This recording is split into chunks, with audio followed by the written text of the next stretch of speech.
All right, welcome back to the tutorial. Now, here I am in Twinmotion 2019. Twinmotion 2019 is one of the old versions, one of the best old versions of Twinmotion. If you have a very good machine with great graphics card, I'll give recommendations later on. But if you have a good machine with great graphics card, you can get started with any version of Twinmotion. But if your graphics card is not that high end, I encourage you to just go with Twinmotion 2019. I'll show you where to download Twinmotion 2019 uh, in the project files. I'll put the file there to give you directions where you can download it. So this is the Twinmotion. This is the interface. You can see the preview and then you can see the bottom dock. So on either side, you can see some arrows here. If I click this arrow shows all the library materials I can use to compose my scene. If I bring this arrow here, it shows all the things that I have put into my scene, and it shows the statistics of how things are happening with my machine and all those things. So you get to know how your machine is performing and all that. Now, this eye, it helps you to set the speed. That is if you're doing animation, but currently we are just going to keep it at walking speed. You can keep it at walking speed, you can keep it at cycling speed, you can keep it at driving speed. This is the daytime, the weather. You can use this to do whatever. If you want to do a night scene, then you know that you can come to this panel to help you to create that night scene. We're keeping on daytime. I already told you about the speed. And then also there is if you want to take a screenshot, you can take a screenshot. If you want to do beam motion is an interactive visualization by Twinmotion. So we'll talk about that in detail as we go on. And then there's also virtual reality. That's a little bit more advanced for beginners right now. So, but it shows the possibility of what you can do in Twinmotion. When you click the views, it can give you the top view, the side view, the perspective view, the other side views, I mean the elevations and all that.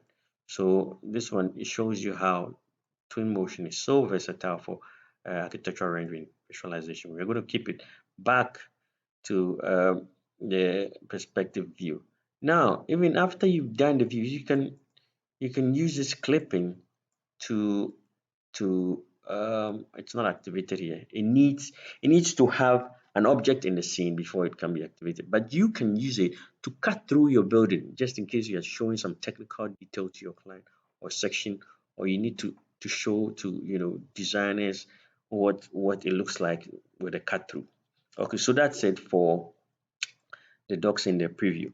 Now, when we come to the bottom dock, we have this icon. It's an import icon that reveals the import, another extra secondary import icon that you can use to actually import. The next one, it has context. It just shows us how we can use the environment, how we are going to navigate through the environment. So we'll be going through one by one as we learn our Twinmotion. And then the next is localization. If you want to set it to Ghana, you can set it to Ghana. If you want to set the environment to the United States, you can do that.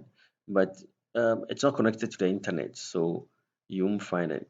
Also, when you set the geolocation, you can still change, the month and then the day and then the north and all those things just to make things very realistic. It's very interesting, isn't it?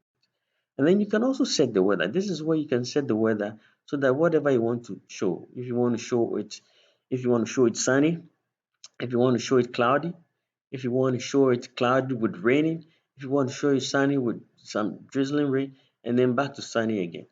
Now, at sunny, below we have the effects you can apply. Within it, you won't see much here, but once I put in other elements like trees and things, you get to see how this one interacts with it. So we'll come back here. So that is with the nature tab. The first one was the urban as an environment, and then the first one was the import. The second one is the urban, and then the third one is the nature. Also, you can set the lighting. If you know anything about 3D rendering, these are all tools you can use: the sun, the ambient occlusion, the white balance, the GI, yes, which is global illumination, and then the moon power, the shadow. You can explore a whole lot, and I'd advise you that to learn best is to just come here and be fidgeting and exploring and tweaking and testing things. I mean, the rest will be left to your imagination. Now, we also have vegetation where it helps you to put some assets here, trees assets here, and then you can scatter them on your environment, especially when you drop them there. You can scatter them on the environment, you can ping them, and you can also erase them. Yes, as you can see, I'm doing. So this is how it works. So you can increase the diameter of the painter that you're using, or you can reduce it so that it just paints a small area. Okay, so that's how it works. I want to load my file for now.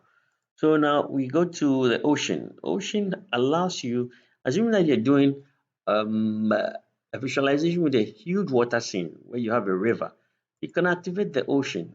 Or maybe you're doing a beach scene, you can activate the ocean. Look, this program is so interesting. Just look at it. You can activate the ocean and also determine the color of it. You can even do call it lagoon, any kind of lagoon you want because it gives you various sorts of river types, you know so that's it. You can set the height, you can even go underneath and start swimming, if you want to. Yeah, so that's it.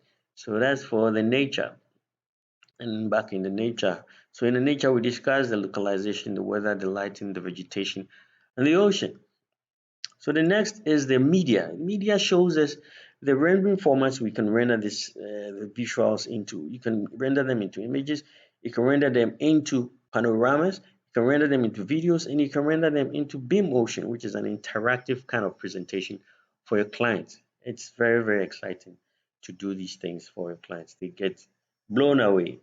Now, thirdly is after you have composed everything, this is the way you can export it into viewable format and then send it to your client. So without wasting much time, let's just go to let's just start importing. So this is a basic overview of the Twinmotion interface. So I'll see you again in the exporting of our model and then start rendering it. All right, see you in the next video.